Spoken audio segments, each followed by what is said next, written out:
ሶሻል አንክሳይቲ ወይም ደግሞ የህብረተሰብ ፍራቻ ሲኖርብኝ ምን የምረዳው ሰው ሁሉ የሚያረጋውን ነገር የሚያቅ ነገሮችን በትክክል የሚሳኩለት እንዲሁም ደግሞ ህብረተሰቡ በሙሉ የሚያቀው አንድ አይነት ህግ ህብረተሰቡ ሁሉ የሚከተለው አንድ አይነት ህግ እንዳለ እና ሁሉም ሰው ደግሞ ያንን ህግ ፌል ሳያረግ እንደሚከተል አድርጌ ነው ዓለምን የምረዳውና በዚህ ዓለም ውስጥ እኔ ግን ያ ህግ የትኛው እንደሆነ በትክክል አላቅም።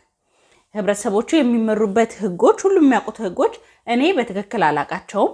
ሲቀጥል ደግሞ እነኛን ህጎች በትክክል መከተል ስለማልችል የሆነ ስተት አድርጌ ከህብረተሰቡ ከሰዎች ሪጀክሽን ይመጣል። የሆነ ስተት አድርጌ እዋረዳለሁ ወይም የሆነ ስተት አድርጌ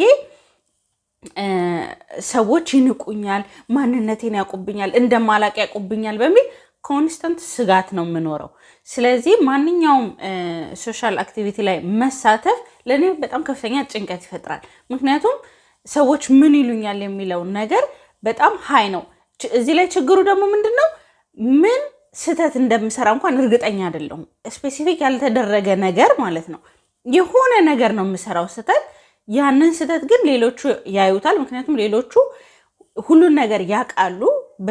ዓለም በምትመራበት መመሪያ እየተመሩ ነው የሚሄዱት ስተት ሳይሰሩ እና እነሱ ደህና ናቸው። እኔ ግን ያንን መመሪያ አላውቅም። እንዲሁም ደግሞ ድንገት ስተት ሰርቼ ከሰዎች ሪጀክሽን ሊፈጠርብኝ ይችላል፣ ልዋረድ ይችላለሁ።